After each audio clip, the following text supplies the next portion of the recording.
Hello friends. तो UPSC का exam इस बार 28 मई 2023 में हुआ है। काफ़ी टफ रहा एग्ज़ाम। ऑप्शंस ने बहुत ज़्यादा कंफ्यूजिंग थे। अभी तक आपके पास 3 पार्ट्स डिटेल एनालिसिस पहुंच चुकी है। हम आज यहाँ मिसलेनियस प्लस करंट अफेयर से कुछ टॉपिक देखेंगे, अच्छे से डिटेल्ड एनालिसिस देखेंगे। देखिए अभी की आने में तो बहुत टाइम है, तो ये हमारी तरफ से सबसे ऑथेंटिक और सबसे जो व्यूड आपके जो रिस्पॉन्सेज आए हैं और जगहों से उसको निकाल के हमने ये लेके आए हैं आपके लिए प्रोग्राम। तो आइए स्टार्ट करते हैं। पहला अपना फर्स्ट क्वेश्चन जो है 6th क्वेश्चन से हम स्टार्ट करेंगे। ये बिल्कुल करंट में था ये टॉपिक और काफी टाइम से ये चीज चल रही थी वाटर डेवलपमेंट रिपोर्ट के लिए। ये आपका यूपीबीसीएस के टाइम पे भी बहुत मेजर पार्ट था।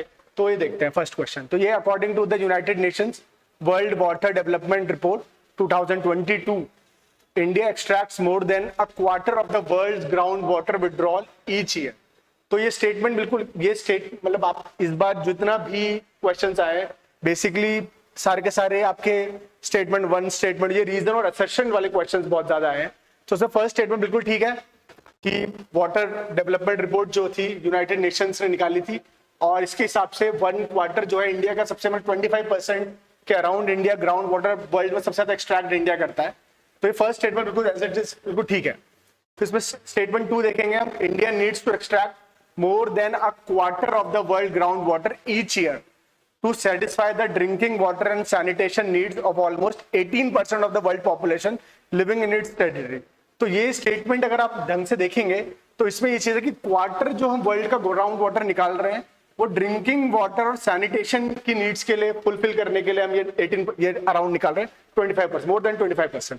तो ये स्टेटमेंट गलत है क्योंकि इस रिपोर्ट के अंदर ही ये चीज मेंशन थी कि अबाउट 90% जो हमारा वाटर है वो हम लोग आपका एग्रीकल्चर में यूज करते हैं। मोस्टली सारा का सारा पानी जो हम जो ग्राउंड वाटर से एक्सट्रैक्ट कर रहे हैं वो 90% के अराउंड हमारा सारा का सारा आपका एग्रीकल्चर इरिगेशन पर्पसेस के यूज होता है और बाकी 10% ही हमारा सिर्फ और सिर्फ ड्रिंकिंग वाटर और सैनिटेशन की नीड्स को फुलफिल करता है। तो इसमें ये सिंपल ये अगर आपको ये चीज पता है कि सबसे ज्यादा हम लोग एग्रीकल्चर के लिए यूज करते हैं तो स्टेटमेंट 2 आपका सीधा सीधा रॉन्ग हो जाएगा और इसका आंसर आपका इजीली आपका आंसर ये बन जाएगा इसमें कि statement 1 is correct but statement 2 is incorrect. बिल्कुल ऑथेंटिक आंसर यही है इसका। आप चाहे तो इसमें रिपोर्ट को सर्च कर ले गूगल पे और उसको देख ले, पूरी रिपोर्ट आपको मिल जाएगी। देन उसके बाद नेक्स्ट क्वेश्चन जो हम देखेंगे इसमें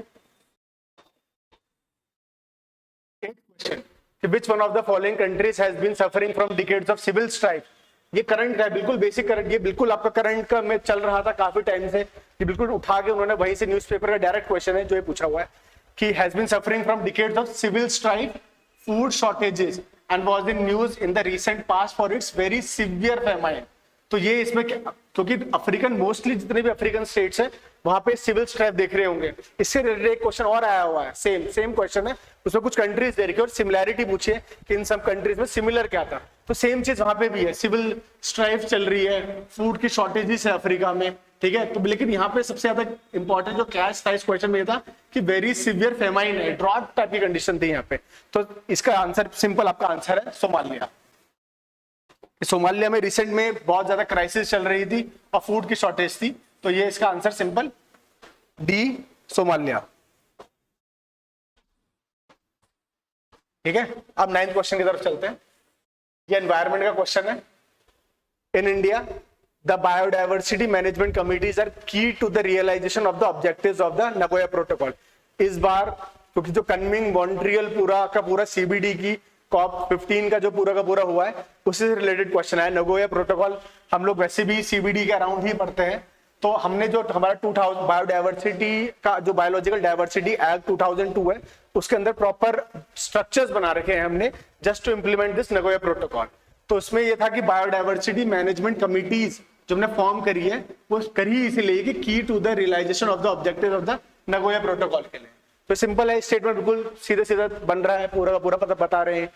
फिर सेकंड इसमें है कि biodiversity management committees have important functions in determining access and benefit sharing including the power to levy collection fees on the access of biological resources within its jurisdiction. तो अगर आप देखेंगे तो नगोया प्रोटोकॉल जो आई थी कि आपके जो सीबीडी का एडिशन था और इसके अंदर ये बताया गया कि एक्सेस एंड बेनिफिट शेयरिंग, कि आप जैसे ट्राइबल से कोई भी चीज लेते हैं, आप उनके नॉलेज का यूज करते हैं, उनके रिसोर्सेज का यूज करते हैं, तो कैसे आप उनको उसका उससे जो प्रॉफिट कमाएंगे उसका शेयर आप उनको कैसे वापस करें। तो सिंपल ये इसी के लिए हमने बायोडायवर्सिटी मैनेजमेंट कमिटीज बनाई थी, जिसका एक मेन पर्पस ये भी है कि लिवाई करेगा कलेक्शन फीस।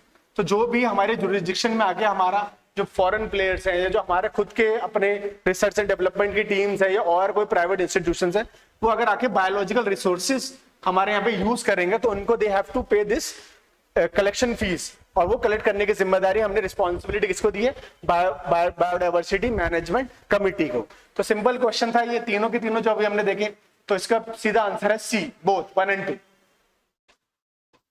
अब इसी में हम आगे चलते हैं 30th क्वेश्चन में। बाकी जो स्टार्टिंग के जो 2 पार्ट्स थे उसमें आपने ज्योग्राफी और इकोनॉमिक्स देख लिए। हमारा सेक्शन बेसिकली मेन है आपका मिसलेनियस क्वेश्चन, और जो करंट अफेयर और थोड़ा एनवायरमेंट से रिलेटेड क्वेश्चन है वो हम यहाँ देख रहे हैं। तो इसी में आगे चलते हुए 30th क्वेश्चन है हमारा।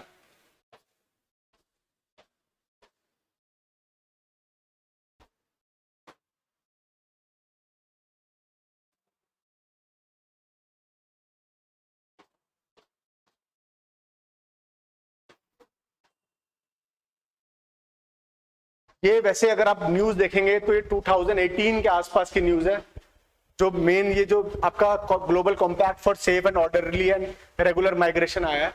बट उसके बाद क्योंकि ये 2021-22 में जो कोविड-19 आया, लॉकडाउन आया, बहुत सारे हमने रिवर माइग्रेशन वाली चीजें देखी।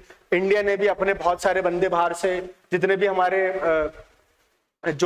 आपके जो वर्कर्स थे जो इंडिया से होके बाहर गए हुए थे, उन सबको वापस बुलाया। तो जितना भी डायस्पोरा था, अधिकतर जो डायस्पोरा जो हमारा वर्किंग के लिए गया था या और पढ़ने के लिए गया था, तो उनको वापस बुलाना पड़ा। तो उसी केस में दोबारा से इसकी दोबारा न्यूज में आना स्टार्ट हुआ, दोबारा से ये हाईलाइट हुआ, ये global compact for safe and orderly and regular migration.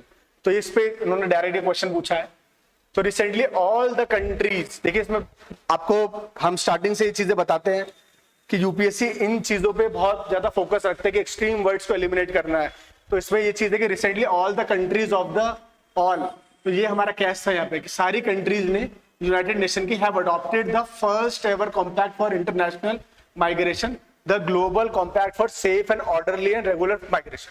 अभी फिलहाल इसको रखते हैं, आगे चलते हैं। सेकंड क्वेश्चन में देखें, the objectives and commitment stated in the GCM are binding on the, तो ये सेकंड वर्ड जो हमारा क्या था, बाइंडिंग। हमें पता है कि यूएन एक जो इंस्टीट्यूशन है वो कंसेंसस बिल्डिंग का है, सामंजस्य बिठा के हम लोग मिलके फैसले लेते हैं इसके अंदर। तो ये हो नहीं सकता, बाइंडिंग लीगली बाइंडिंग बना नहीं सकता, ठीक है। तो ये स्टेटमेंट तो स्टेटेड वे गलत हो जाएगा। और अगर आप इसके साइट पे जाके देखेंगे भी तो उसमें ये क्लियर कट ये चीज लिखी हुई है कि it is a non legally binding statement है, ये एग्रीमेंट है, नॉन लीगली बाइंडिंग है, आप इन्फोर्स नहीं करा सकते। ये एज ए स्ट्रक्चर आपको बना के दे रहा है, इसके बाद आपको अपने कंट्री के अंदर लॉ लेके आना पड़ेगा इसको रेटिफाई करने के। तो नॉन लीगली बाइंडिंग आपका फ्रेमवर्क है। Third statement, the GCM addresses internal migration और internally displaced people also in its objectives and commitment. अगर आप ऊपर देखेंगे तो इट इज सेइंग, जो आपका ये टॉपिक है कि global compact for safe orderly and regular migration की बात कर रहा है। ये कहीं पे ये इंटरनली डिस्प्लेस्ड लोग या इंटरनल माइग्रेशन की बात कहीं कर ही नहीं रहा है। और वैसे भी आया ये यूनाइटेड नेशन के लेवल पे, इंटरनेशनल लेवल पे आया।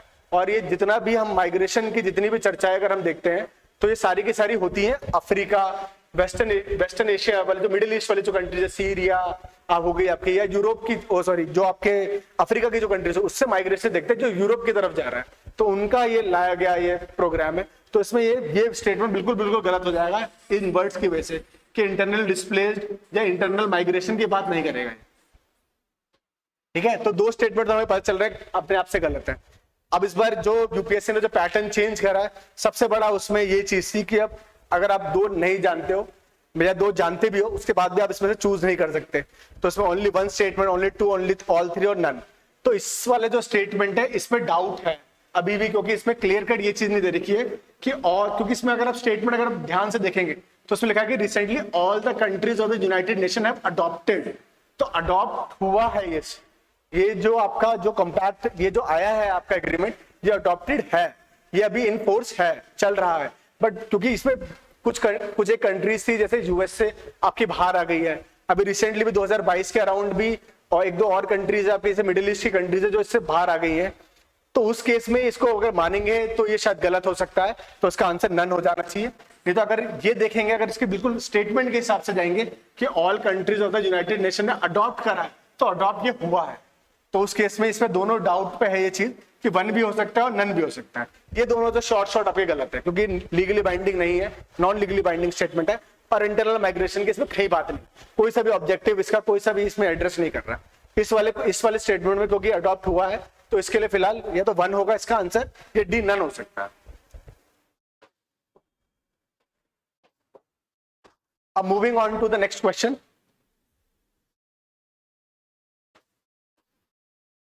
63rd question.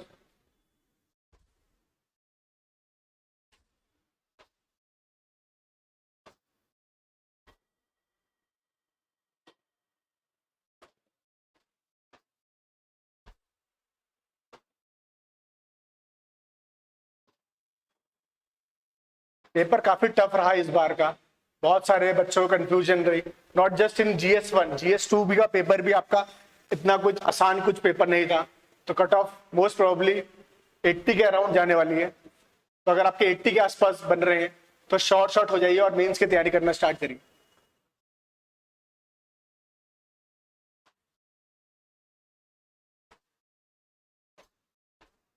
ये आपका 63rd क्वेश्चन, कार्बन मार्केट्स, क्योंकि UNFCCC का बहुत बड़ा पार्ट रहा है, उसके बाद क्योटो प्रोटोकॉल में इंट्रोड्यूस हुआ है कार्बन मार्केट का आपका पूरा का पूरा, कि कार्बन की ट्रेडिंग कैसे होनी है, उसी के लिए मार्केट्स आई हैं। तो ये काफी टाइम से न्यूज में रहा, और इस बार क्योंकि जो आपके शर्म एल शेख में COP27 हुआ इजिप्ट के अंदर, तो उसमें भी कार्बन की मार्केट का बहुत ज्यादा रोल रहा है। और लास्ट ईयर भी जब हमने जब COP26 देखा था, तो उसमें भी ये चीज थी कि we have to move now from आपका clean development mechanism to sustainable development mechanism, we are moving from CDM to SDM। तो उसके केस में भी आपके कार्बन मार्केट बहुत इंपॉर्टेंट थी, तो 2-3 सालों से बहुत इंपॉर्टेंट रहा है ये टॉपिक, तो इस बार इन्होंने पूछ ही लिया है, बट इसमें भी बहुत कंफ्यूजन है, देखते हैं हम। तो स्टेटमेंट 1 जो ये कह रहा है कि carbon markets are likely to be one of the most widespread tools in the fight against the climate change. तो बिल्कुल ठीक बात है कि मोस्ट लाइकली जो है आपका one of the most widespread tools है, जो फाइट करने के लिए बहुत इजी है अभी हमारा। तो कार्बन ट्रेडिंग में क्या है कि हम लोग ऑफसेट कर ले आते हैं, जैसे मान लो एक कंट्री जो है, ये A है इंडस्ट्री, ये B है इंडस्ट्री, ये जो कार्बन एमिशन करती है वो इतना करती है, और ये जो कार्बन, इसका दोनों का कोटा सिमिलर है, यहां तक का दोनों के पास कोटा है कि दोनों, ये भी इतना ही अमाउंट ऑफ कार्बन एमिशन कर सकते हैं, ये भी, बट ये इसका एक्सेस में अमाउंट में रिलीज कर रही है कार्बन एमिशन। और ये जो कंट्री है, ये जो आपकी कंपनी है, ये कंट्री है, ये लो करती है, ये इंडस्ट्री जो है ये यहाँ तक का ही करती है, इतना ही कर रही है, तो ये इसके ऊपर वाला जो है ये सेव कर रही है। तो ये जो सेव क्रेडिट इसने किया है, वो इसको जो मार्केट में, जो मार्केट रिलेटेड जो आपके प्राइसेस है, उस पे अपना ये इनको बेच सकती है बहुत इजीली, ये अपना जितना भी अपने क्रेडिट जो उसने कमाया, तो ये इनको बेच सकती है, और ये अपना जो एक्स्ट्रा एमिशन इसने करा है, इसको खरीद के इसको ऑफसेट कर सकती है। तो ये बेसिक आपका कार्बन मार्केट का कंसेप्ट है। तो इसके अंदर ये चीज है कि carbon markets likely one of the wide spread tools है जो ये कम करने की कोशिश कर रही है। वैसे इसमें अगर हम देखें तो इसमें कंसेप्ट होता है डबल अकाउंटिंग का, तो वैसे ओवरऑल अगर हम देखें तो कम नहीं हो रहा है एमिशन, क्योंकि इसको भी कम तब होता है जब दोनों के दोनों इतना कर रहे होते, ठीक है, बट ये एक्सेस कर, इसका जितना ये पार्ट था ये तो ये कर ले रहा है, तो ओवरऑल देखा जाए तो दोनों के दोनों अपने कोटे पे ही तो कर रहे हैं, बट फिर भी इससे एक्सेस नहीं कर रहे हैं। इससे एक्सेस को रोक लगाने के लिए ये हम मैकेनिज्म यूज कर रहे हैं, तो इसलिए ये आपका आया है। अब इसका सेकंड स्टेटमेंट देखते हैं। फर्स्ट स्टेटमेंट तो इसका बिल्कुल ठीक है। अब सेकंड स्टेटमेंट है कि carbon markets transfer resources from the private sector to the state. अब ये आपका, क्योंकि इसमें बहुत सारे रिलेटेड चीजें हैं, क्योंकि प्राइवेट सेक्टर अपना बहुत सारा रिसोर्स, क्योंकि कार्बन मार्केट कभी भी कोई भी चीज की ट्रेडिंग हो रही होती है, तो आपको ये चीज पता होगी कि उसमें फीस लगती है, कुछ ना कुछ जो ट्रेड करवा रहा है, जैसे मान लो आपने सर्टिफिकेट इधर से उधर, स्टॉक मार्केट हो गई, कोई सी भी मार्केट है, तो उसमें एक आपकी फीस लगती है। और यहाँ इस कार्बन मार्केट में नॉट जस्ट आपकी फीस आपको देनी पड़ रही है, आपको क्रेडिट देने पड़ रहे हैं, ठीक है, बट आपको यहाँ पे कुछ जगह कुछ चीजें इसमें ऐसी भी हैं, जैसे ज्वाइंट आपका JCM है इसके अंदर, ठीक है, जिसमें आप ज्वाइंट करके प्लानिंग कर रहे हो, तो उसके केस में आपको क्या करना पड़ेगा, आपको अपना टेक्नोलॉजी नो हाउ भी देना पड़ेगा। ठीक है, तो इसके अंदर ये चीज है कि कार्बन मार्केट्स ट्रांसफर करती है resources from the private sector to the states, और ऐसा बहुत सारी ईयू की मार्केट्स में हो भी रहा है। जो ईयू है, यूरोपियन यूनियन है, वहां की बहुत सारी कंट्रीज में ये मार्केट आप फ्लरिश कर रही है, आपकी बहुत अच्छी जा रही है, और वहां पे प्राइवेट सेक्टर आपके रिसोर्सेज को स्टेट को दे रहा है just to offset their emission. ठीक है, तो ये दोनों स्टेटमेंट आपके लाइकली सही होने के बहुत ज्यादा चांसेस है। अब इसमें जो क्या, अब इसमें हम ऑप्शन में फिर वही वाली चीज है कि both statement 1 and 2 are correct and the statement 2 is the correct explanation of the for statement 1, कि दोनों के दोनों स्टेटमेंट ठीक है और स्टेटमेंट 2 जो है वो इसका रीजन है। ऐसे क्वेश्चंस को, जो रीजन असर्शन के क्वेश्चन को करने का बहुत सिंपल तरीका यही है कि आप स्टेटमेंट 1 पढ़िए और उसके बाद यहां पे बिकॉज लगा दीजिए कि this thing is happening because, और ये रीजन। ठीक है, तो ये आपका असर्शन और बिकॉज के बाद आपका रीजन। तो अगर ये फिट बैठ रहा है तो उसमें फिर आपका ऑप्शन ए हो जाएगा कि carbon markets are likely to be the one of the most widespread tools in the fight against climate change because carbon market transfer resources from the private sector to the state. ठीक है, बिल्कुल ठीक जा रहा है, क्योंकि transfer कर रहे हैं, इनको अपना पैसा मिल रहा है, क्योंकि इनके पास तो लिमिटेड बजट है, ये वेलफेयरिस्टिक स्टेट है, वेलफेयर के लिए भी इनको पैसा देना है। ठीक है, तो अगर प्राइवेट सेक्टर इसमें आके अपने आगे से आके इनकी चीजों को ठीक भी कर रहा है, प्लस इनको रिसोर्सेज भी देता है, तो स्टेट कार्बन मार्केट अपने इंट्रोड्यूस करेगा। और इंडिया ने भी इसी साल ये चीज इंट्रोड्यूस करी हुई है। आपकी जो एनर्जी कंजर्वेशन एक्ट आया था उसके अंदर ट्रेडिंग जो इंट्रोड्यूस हुई है वो ऐसे ही हुई है। जो हमारे दो एक्सचेंजेस है आपके, जैसे पावर एक्सचेंजेस जो हमने, जहाँ पे एनर्जी और रिन्यूएबल एनर्जी का ट्रेडिंग होती है, वो क्या है, वो यही चीज तो मार्केट ही तो है वो। ठीक है, और उससे रिसोर्सेज भी मिलते हैं हमारे को, तो ये स्टेटमेंट ठीक जा रहा है। ठीक है, तो इसका आंसर मोस्ट प्रोबेबली ए होगा।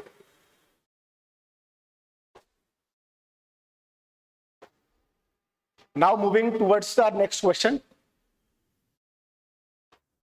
73rd।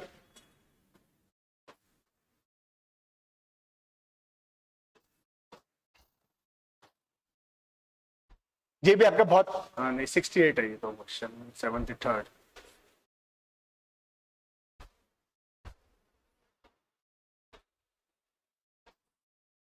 ये डायरेक्ट क्वेश्चन है, डायरेक्ट फैक्ट है आपका, ये काफी न्यूज में भी रहा। Invasive species specialist group that develops global invasive species database belongs to which one of the following organisation. तो पहले हम ये देख लेते हैं कि इन्वेसिव स्पीशीज होती क्या है। इन्वेसिव स्पीशीज वो होती है जो नेटिव नहीं होती, जैसे कि हमारे यहाँ पे बहुत सारी ऐसी स्पीशीज है जो बाहर से आके हम लोग यहाँ पे लगा देते हैं, और वो इन्वेसिव इसलिए कही जाती है क्योंकि वो जो नेटिव है, जो यहाँ पे नेचुरली ग्रो होती है, जो हमारे इंडिजिनियस स्पीशीज है, उनको ग्रो नहीं होने देती है, उनके साथ कंपीट करती है और एट द एंड उनको सबको खत्म करके खुद ही ग्रो हो जाती है। जैसे इसमें बहुत बड़ा एग्जांपल हम लोग ब्लैक वाटर का देखते हैं। तो ये इन्वेसिव स्पीशीज स्पेशलिस्ट ग्रुप है, जैसे लंटाना हम लोग पढ़ते हैं, या वाटर हयासिन के बारे में पढ़ते हैं जो ब्लैक डिजीज मानी जाती है वेस्ट बंगाल के अंदर। ये बहुत बड़ी, ये यूकेलिप्टस है आपका, ये क्या है, सारी की सारी इन्वेसिव स्पीशीज है। तो ये ओवरऑल इंडिया में बहुत सारी अभी ऐसी नई स्पीशीज पाई गई है जो सारी की सारी इन्वेसिव स्पीशीज है, और ये वाइल्ड लाइफ प्रोटेक्शन एक्ट जो अमेंडमेंट एक्ट है उसके अंदर भी इसका जिक्र किया गया है। तो वहीं से मोस्ट प्रोबेबली ये क्वेश्चन वहीं न्यूज में था तो वहीं से उठाया गया है। तो invasive species specialist group belongs to which one of the following organisation. तो इसका आंसर बिल्कुल सिंपल है आपका ए, IUCN। ठीक है, इसमें नो डाउट, ये आपको नेट पे एज इट इज मिल जाएगा, बिल्कुल फैक्चुअल क्वेश्चन है।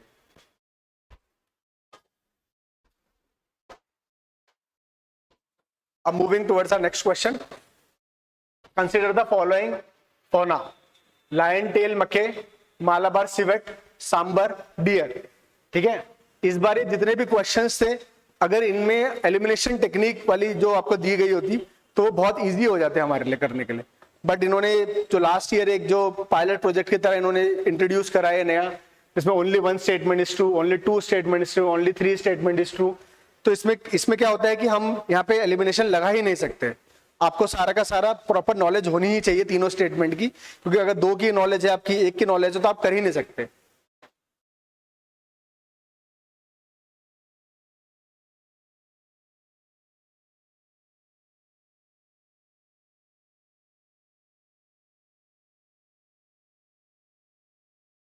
अब इसमें 3 स्पीशीज आपकी पूछी हुई है कि कौन कौन सी स्पीशीज ऐसी हैं जो नॉक्टर्नल है, how many of the above are generally nocturnal और most active after sun. Nocturnal का मतलब ही होता है रात को, ठीक है। तो ये आप याद रखना, दो टर्म्स हैं हमारे, डायर्नल यानी कि डे में एक्टिव रहते हैं, और नॉकटर्नल मतलब रात को एक्टिव रहते हैं, रात को निकलते हैं फॉर हंटिंग, फॉर फीडिंग, ये सब अपना काम जितना भी है रात को करते हैं, एट नाइट, ठीक है। तो ये तीन स्पीशीज में पूछे गए, लायन टेल मक्के जो आपका मोस्टली आपका पाया जाता है नीलगिरी हिल्स में, वहीं का नेटिव है, इंडिजिनस वही माना जाता है। फिर Malabar civet, sambar deer. Sambar deer हमारा सेंट्रल इंडिया में या और मतलब नॉर्थन इंडिया में ज्यादा पाया जाता है, ठीक है। ये लार्ज डियर है, इंडियन सब कॉन्टिनेंट में साउथ ईस्ट एशिया में पाया जाता है बहुत ज्यादा, ठीक है। अब इस पे जो नायल टेल मक्के है वो जो है आपका नीलगिरी में, और मक्के मतलब बेसिकली एक टाइप का एप है। वैसे तो एप, इसको एज अ एप कंसिडर नहीं करा जाएगा, प्योरली एक हमारा एप नहीं है, बट ये मोंकी के फैमिली से बिलोंग करता है। और वेस्टर्न घाट्स नीलगिरी में मैंने पहले बताया कि आपका वहीं का नेटिव है। तो ये ज्यादा से ज्यादा काम जो है ये दिन में करता है, ये डे लविंग है, डायर्नल है, ठीक है। तो ये ऑप्शन हो नहीं सकता। अब मैंने कहा ना इसमें एलिमिनेशन अगर होता तो अगर एक भी आपको पता था तो आप बाकियों को मार सकते थे, बट यहाँ पे आपको तीनों पता होने चाहिए, तो ये तो फर्स्ट हमारा कट जाएगा, ठीक है। तो ये डायर्नल है, ये जाएगा नहीं। अब सिवेट क्या होता है, ये आर्बोरियल एनिमल टाइप के होते हैं, ठीक है। ये मालाबार लार्ज स्पॉटेड सिवेट है, ठीक है, इसको मालाबार सिवेट भी बोला जाता है, ठीक है। मालाबार रीजन हमारा केरला वाले साइड में पाया जाता है, सारा वेस्टर्न घाट का है ये भी, ठीक है। तो ये मालाबार सिवेट है जो इस साइड पाया जाता है, पर ये आपका नॉकटर्नल एनिमल है, ठीक है। नॉकटर्नल रात को निकलता है, रात को सारा काम करता है, और क्रिटिकली इंडेंजर्ड है ये, ठीक है। ये क्रिटिकली इंडेंजर्ड है, आयुष्मान स्टेटस क्रिटिकली इंडेंजर्ड है, और ये रात को काम करता है। और ऐसे सेम सांबर डियर भी, क्योंकि सेंट्रल हाईलैंड्स में और साउथ ईस्ट एशिया में पाए जाने वाला डियर है, और इसका भी ज्यादा मोर एक्टिव रहता है ड्यूरिंग डस्क और नाइट टाइम में, ठीक है। तो ये भी रात को करता है। तो ये दो हमारे स्पीशीज हैं जो दोनों रात को निकलते हैं, रात को जितना मोर एक्टिव होते हैं, और ये दिन में करता है, ये रात को सोने वाला है, ये रात को सोता है, ठीक है। तो इसका आंसर हो जाएगा ओनली 2, तो इसमें कोई डाउट नहीं है, ये प्रॉपर आपके हैं, ये स्पीशीज आपको तीनों पता होनी चाहिए, और काफी न्यूज में भी रही है। लायन टेल मक्खी आपका काफी न्यूज में रहा है, मालाबार सिवेट काफी न्यूज में रहा है, सांबर डियर आपका न्यूज में रहा है, ठीक है। अगर आपको स्टेटस देखना है तो इसका स्टेटस है वल्नरेबल, सांबर डियर का। मालाबार सिवेट आपका क्रिटिकली इंडेंजर्ड है, ठीक है। और लायन टेल मक्खी भी आपका इंडेंजर्ड कैटेगरी में, ठीक है। अब नेक्स्ट क्वेश्चन की तरफ मूव करते हैं। 75। अब से थोड़े टाइम पहले हमारे इंडिया में नीचे साउथ की तरफ, अभी मुझे एग्जैक्टली नाम याद नहीं आ रहा है, एक फंक्शन हुआ था, ठीक है। उसमें ये जो हनी बीज जो थी उसका आपका लोगो बनाया गया था। जैसे अभी हमारा टोक्यो ओलंपिक्स होता है तो उसका कोई लोगो होता है, कॉमनवेल्थ गेम्स होता है उसका कोई लोगो होता है, ठीक है। तो ऐसे ही ये हनी बीज उस समय बड़े न्यूज में रही है, ठीक है। और इसीलिए ये क्वेश्चन भी शायद 1-2 साल पहले पुराने का ही आया हुआ है।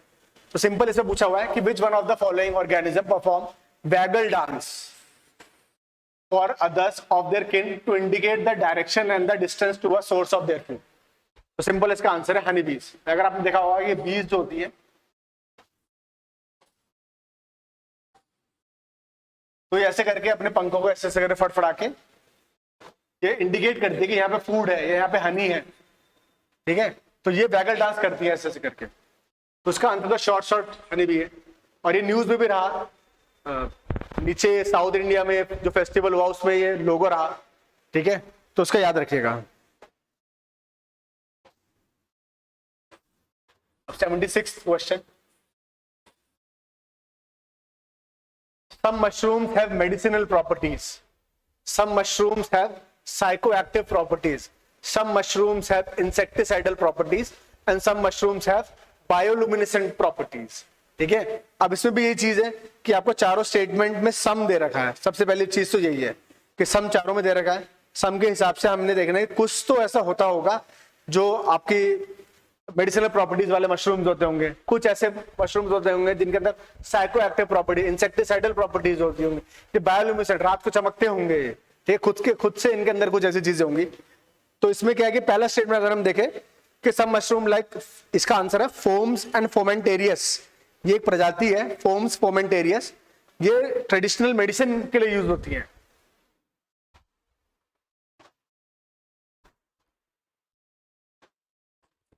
फोम्स फोमेंटेरियस, ये एक फंगस की ऐसी प्रजाति है जो ट्रेडिशनल मेडिसिन के लिए यूज होती है। तो पहला वाला स्टेटमेंट में सम दे रखा है, ऑल नहीं दे रखा है। ठीक है, सम दे रखा है तो कुछ में से एक ये हमें मिल गई जो ट्रेडिशनल मेडिसिन के लिए यूज होती है। तो पहला स्टेटमेंट आपका बिल्कुल ठीक है। अब सेकंड स्टेटमेंट कहता है कि इसमें साइको एक्टिव प्रॉपर्टीज होती हैं। तो हमें ये पता है कि मशरूम्स जो हम खाते हैं तो गुड सोर्स ऑफ होते हैं विटामिन B6 के। ठीक है, और ये खुद से ये प्रॉपर ब्रेन फंक्शन के लिए विटामिन B6 बहुत जरूरी होता है। ठीक है, इसके अंदर ट्रिप्टोफैन भी होता है, एक अमीनो एसिड है जो प्रॉपर ब्रेन फंक्शन, साइको का मतलब, साइको एक्टिव का मतलब है जो ब्रेन्स के सेल को नरिश करता है, उनको और एक्टिव बनाता है। ठीक है, तो इसमें विटामिन B6 होता है आपका, ट्रिप्टोफैन होता है आपका, इसमें ट्रिप्टोफैन। ठीक है, दोनों के दोनों का ब्रेन सेल्स में अच्छा खासा यूज है। और ये एंटी डिप्रेसेंट प्रॉपर्टीज भी कंटेन करते हैं कुछ मशरूम्स। ठीक है, जो हमारे को एंजाइटी, स्ट्रेस, इसमें यूज होते हैं। तो सेकंड स्टेटमेंट भी सम है, सारे नहीं, ऑल नहीं लिखा हुआ है इसमें। ठीक है, तो ये सम भी ठीक हो जाएगा, सेकंड स्टेटमेंट ठीक है। फिर इसमें थर्ड है कि सम मशरूम्स हैव इंसेक्टिसाइडल प्रॉपर्टीज। अगर आप इसको अगर आपको मान लो कि आपको नहीं पता ये क्वेश्चन, मतलब सिंपल आपको नहीं पता है, तो आप ये देखिए कि मेडिसिनल प्रॉपर्टीज तो क्योंकि होती ही है मशरूम्स में। ठीक है, तो आप इसमें से लगा लीजिए कि मेडिसिनल प्रॉपर्टी तो इंसेक्टिसाइडल प्रॉपर्टी होगी। ठीक है, तो मेडिसिनल और इंसेक्टिसाइडल आपका एक टाइप की दोनों सेम ही चीज है, दोनों के दोनों में रिलेशन अच्छा खासा डेवलप हो रहा है। तो इसमें सब मशरूम्स है इंसेक्टिसाइडल प्रॉपर्टीज होगा ही होगा। ठीक है, ये प्रॉमिसिंग प्रोड्यूसर्स होते हैं ये एंटीफिडेंट कंपाउंड्स के, एंटीफिडेंट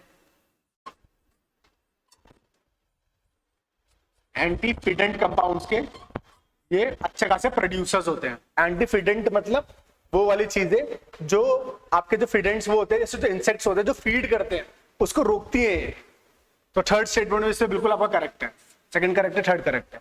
अब सब मशरूम्स हैव बायोलुमिनेसेंट प्रॉपर्टीज। तो ये तो आपका बिल्कुल आपने देखा होगा, ये न्यूज में भी रहा, विशाखापट्टनम के साइड में हमारे को बहुत सारे ऐसे एल्गे मशरूम्स देखने को मिले जो बायोलुमिनेसेंट थे। अभी काफी न्यूज में भी रहा ये चीजें। ठीक है, तो ये इसका आपका रोरिडोमाइसिस करके एक है, रोरिडोमाइसिस इसकी स्पीशीज है, रोरिडोमाइसिस, माई ई है यहाँ पे, माइसिस ई है। ठीक है, तो रोरिडोमाइसिस करके स्पीशीज है जो आपकी मशरूम्स जो होते हैं ये बायोलुमिनेसेंट कैरेक्टरिस्टिक्स शो करते हैं। तो इसमें चौथा स्टेटमेंट ठीक हो जाएगा। तो इसका आंसर है आपका ऑल फोर, ऑल फोर सही आंसर। ठीक है,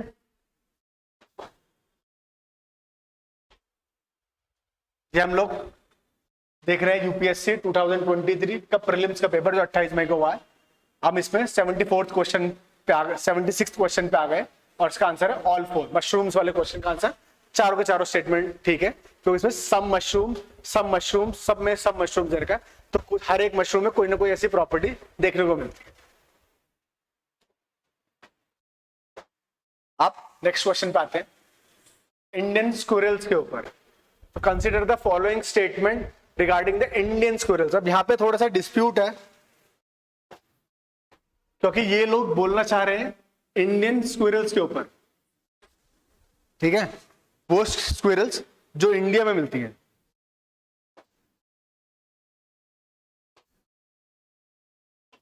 ठीक है, गिलहरी, इंडियन गिलहरी के बारे में बात करें तो पहला स्टेटमेंट है कि they build nest by making burrows in the ground. कि ये अपने रहने की जगह कैसे बनाती है, ग्राउंड में डक करके बरो अंदर अच्छा खासा आपका गुफा टाइप की बना के वहां रहती है, गड्ढा बना के। फिर सेकंड स्टेटमेंट है कि they store their food materials like nuts and seeds in the ground.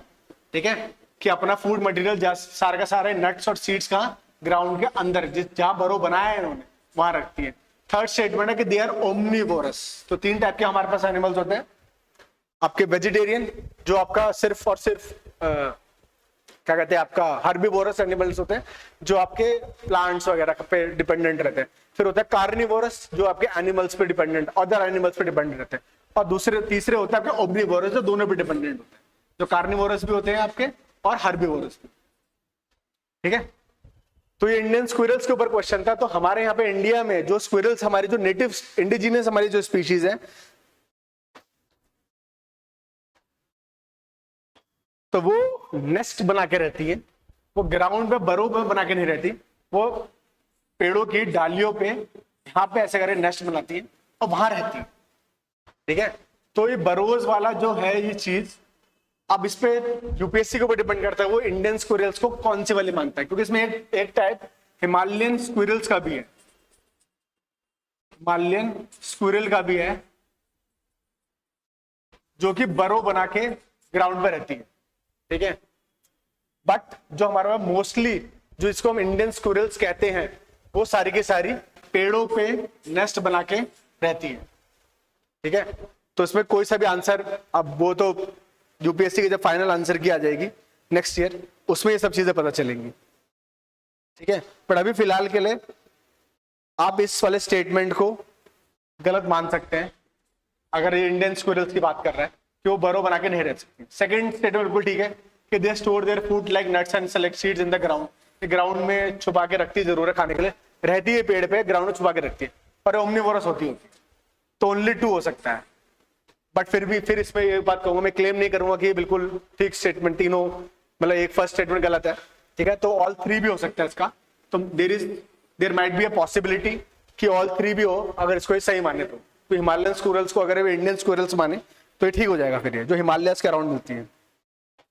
ठीक है, हमारे यहाँ पर जो बेसिक जो स्क्विरल मिलती है, जो इंडियन स्क्विरल की बात कर रहे हैं, ये वार्म ह्यूमिड एरियाज में रहती है, सदर्न इंडिया के सब कॉन्टिनेंट्स में, या जो नॉर्थ ईस्ट में जो स्क्विरल्स रहती हैं वो सारी की सारी पेड़ पे घोंसला बना के रहती है।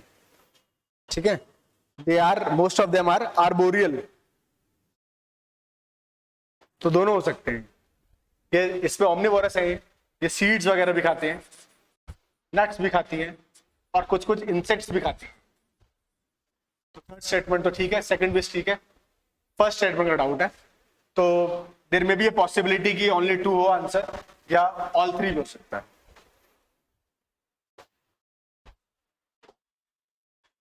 फिर moving on to the next question 78।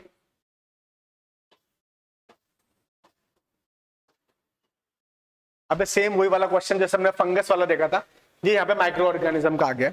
Same type का क्वेश्चन है, तीनों में सम यूज करा हुआ है कि सम माइक्रो ऑर्गेनिज्म,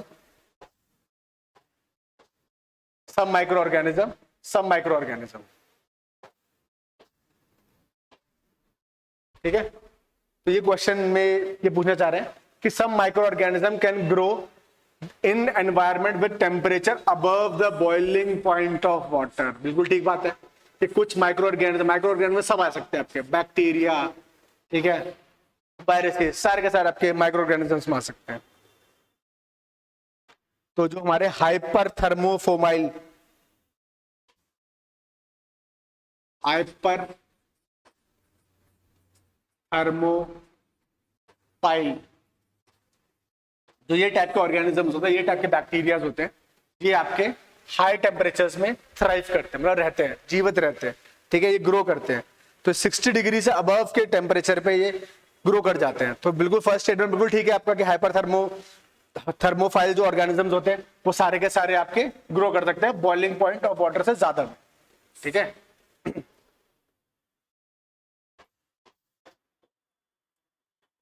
ये कुछ कुछ 100 डिग्री से ऊपर भी रह सकते हैं आपके। फिर सेकंड स्टेटमेंट है आपका कि some microorganism can grow in environment with temperature below the freezing point. बिल्कुल ठीक है ये भी कि फ्रीजिंग पॉइंट के 0 degree 4 degree Celsius 0 degree Celsius जो भी आप मानना चाहे उससे नीचे रह सकते हैं।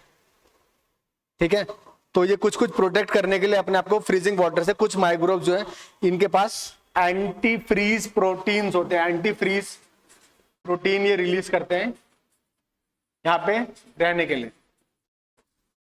एंटी फ्रीज प्रोटीन्स ये लोग ये माइक्रो ऑर्गेनिज्म सेकंड वाले आपके रिलीज करते हैं so that they can combat this freezing point of water.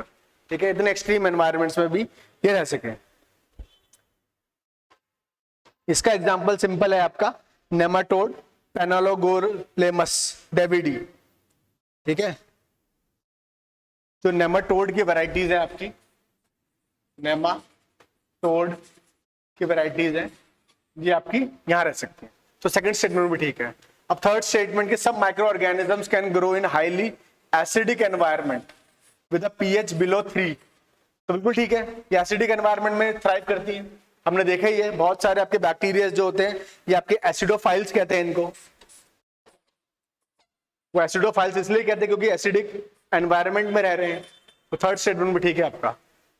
ठीक है, तो तीनों स्टेटमेंट ठीक हो जाएंगे आपके कि सब माइक्रो ऑर्गेनिजम्स ग्रो कर सकते हैं बॉइलिंग वाटर से भी ज्यादा गर्म टेम्परेचर में, कुछ बिलो जो फ्रीजिंग पॉइंट ऑफ वाटर है उससे में भी रह सकते हैं। और थर्ड स्टेटमेंट ठीक है कि एसिडिक एनवायरनमेंट को भी कुछ लोग कुछ आपके जो ये हैं आपके बैक्टीरिया ये माइक्रो ऑर्गेनिजम्स ये थ्राइव कर सकते हैं इसके अंदर।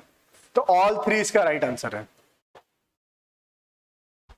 ठीक है, राइट आंसर है माइक्रो ऑर्गेनिज्म वाले का 78 का all three statements are right. अब नेक्स्ट क्वेश्चन डायरेक्ट क्वेश्चन है। UPSC doesn't ask you to be studious all the time. वो ये नहीं मांगता है कि आप 8-8 10-10 घंटे पढ़ते रहें। वो जनरली आपका जनरल अवेयरनेस भी बहुत जगह टेस्ट करता है। तो ये जो क्वेश्चन है नेक्स्ट क्वेश्चन जो आया हुआ है ये इसी चीज को दर्शाता है कि यूपीएससी को बहुत ज्यादा स्टूडियस बच्चे बहुत ज्यादा हार्ड वर्किंग बच्चे नहीं चाहिए, उसको एक ऐसे एवरेज स्टूडेंट्स चाहिए जो आपका अवेयर रहे बाकी चीजों से भी। वो लोग आपके सीरीज भी वेब सीरीज भी देख रहे हैं, वो आपका न्यूज़पेपर भी पढ़ रहे हैं, वो आपका बुक्स ट्रेडिशनल बुक्स भी पढ़ रहे हैं, एनसीईआरटी पढ़ रहे हैं। तो उसको ये ऑल जो हम जो स्टेटमेंट कहते हैं कि जैक फॉर ऑल चाहिए उसे। तो ये क्वेश्चन जो आया वो सेम इससे, ये एक वेब सीरीज एक डिस्कवरी पे एक वेब सीरीज थी उससे डायरेक्ट ये चीज उसमें ये चीज दर्शाई गई है। आपको यूट्यूब पे ये वीडियो भी मिल जाएगी जिसमें आपको दिखेगा कि ये जो ऑरेंगुटून जो है हमारे मंकी टाइप का एप है, ये ओनली एप है जो इंडिया में पाया जाता है। तो ये क्या है, ये आपका लकड़ी का एक खिलौना सा बनाता है और ये आपका जो वुड है जो लॉग है आपका तो ट्री का जो बाक है उसमें से ये उसको पॉइंट करके उसमें से इंसेक्ट्स निकाल के स्क्रैप करता है और खाता है। तो उसका सिंपल आंसर है कि इसमें क्वेश्चन यही पूछा है कि which one of the following makes a tool with a stick to scrape insects from a hole in a tree और अ लॉग ऑफ वुड। तो ये उस वीडियो में ये चीज दिखाई गई है और ये यूट्यूब पे अवेलेबल भी है, आपको ये वीडियो एग्जैक्ट मिल जाएगी। ऑरेंगुटून इसका आंसर है। फिशिंग कैट ये ऐसा कर नहीं सकता लॉग ऑफ वुड बना के, ऑर्डर नहीं कर सकता। एक कंफ्यूजन इसमें अगर हो सकता है तो स्लॉथ बियर पे हो सकता है क्योंकि स्लॉथ बियर भी स्क्रैप करके इंसेक्ट्स खाते हैं। ये भी स्क्रैप करके वुड में से अपने ट्री के वुड में से इंसेक्ट्स खाते हैं। बट जो ये टॉय बना के वाली बात है इनके ये अपने क्लॉज से करते हैं ये चीजें। ये वाली जो स्क्रैपिंग वाली जो चीज है ये अपने क्लॉज से करते हैं। इनके हाथ बहुत बड़े होते हैं, हाथ काफी अच्छे होते हैं, लंबे होते हैं, तो इस क्लॉज से करके इंसेक्ट्स खाते हैं। बट ये तो टॉय वाली जो चीज है जो टूल बनाने का काम है विद द स्टिक, ये ऑरेंगुटून का काम है। और ये उस वीडियो में पूरा एग्जैक्ट आपको पिक्चराइज करा गया है। ठीक है, तो इसका आंसर है हमारा 79 का बी ऑरेंगुटून। नेक्स्ट क्वेश्चन, एसएफसी क्योंकि मॉन्ट्रियल प्रोटोकॉल उसके पहले सबसे पहले वियना प्रोटोकॉल उसका मॉन्ट्रियल प्रोटोकॉल स्टॉकहोम। ठीक है, इसमें हम ये सारे के सारे फिर किगाली अमेंडमेंट जो आया स्टॉकहोम कह रहा हूं मैं, किगाली कह रहा हूं, जो तीनों एग्रीमेंट जो है वियना का मॉन्ट्रियल और किगाली अमेंडमेंट जो आया उसमें सब में ये हाइड्रोफ्लोरोकार्बन्स की चर्चाएं थी। उसी से रिलेटेड क्वेश्चन भी आया, बट क्वेश्चन का पिक्चराइज फ्रेमवर्क ऐसा बना के दिया इन्होंने कि उन्होंने डायरेक्टली ये नहीं पूछा कि किस लिए यूज मतलब कि क्या कर सकते हैं एचएफसी को किगाली अमेंडमेंट से क्यों ऐड करना पड़ा हमारे को मॉन्ट्रियल प्रोटोकॉल में, ये चीज नहीं है। उन्होंने इसका डायरेक्ट यूज पूछा हुआ है, एप्लीकेशन पूछी हुई है कि in the making of how many of the above hydrofluorocarbons are used. तो ये अबव जो 4 ऑप्शन दिए इसमें किस किस में एचएफसी का यूज होता है। ठीक है, तो इसमें सिंपल है एरोसॉल्स, क्योंकि एरोसॉल्स में यूज होते हैं कूलिंग एजेंट्स, क्योंकि जब सीएफसी, जब मॉन्ट्रियल प्रोटोकॉल ने सीएफसी को बैन कर दिया था, तो एज एन ऑल्टरनेटिव एचएफसी का यूज होने लगा फॉर कूलिंग, फॉर रेफ्रिजरेशन। ठीक है, तो आपका एरोसोल्स भी इसी टाइप की चीज है, तो एरोसोल्स ठीक है। फोम एजेंट, फोमिंग एजेंट्स में भी इसी टाइप के हैं। और माइनर जो इनका एप्लीकेशन है, माइनर यूज में फायर रिटार्डेंट्स भी आता है, बट ये लुब्रिकेंट्स को बनाने में काम नहीं आते, लुब्रिकेंट्स को बनाने में ये काम नहीं आते। कुछ जगह रिसर्चेस जरूर चल रही है जहां पे ये दिखाया गया है कि लुब्रिकेंट्स में भी एचएफसी का यूज होता है, बट ये स्पेसिफिकली इसको बनाने के लिए काम नहीं आता, इनके अंदर लुब्रिकेटिंग वाली जो प्रॉपर्टीज होती है वो प्रेजेंट नहीं है। तो इसका भी आंसर मोस्ट प्रोबेबली ओनली 3 जाएगा। ठीक है, बट फाइनल आंसर तो आपका यूपीएससी की जो की आएगी उससे पता चलेगा। तो मे बी उसने लुब्रिकेंट्स माना हो तो ऑल 4 हो जाएगा, नहीं तो अगर इसकी जो इसके लैंग्वेज है, जो जिस हिसाब से जो एचएफसी यूज होते हैं वो इन तीनों में यूज होते हैं, एरोसॉल्स, फोम एजेंट्स और फायर रिटार्डेंट्स। लुब्रिकेशन में एज सच उसका कोई यूज नहीं।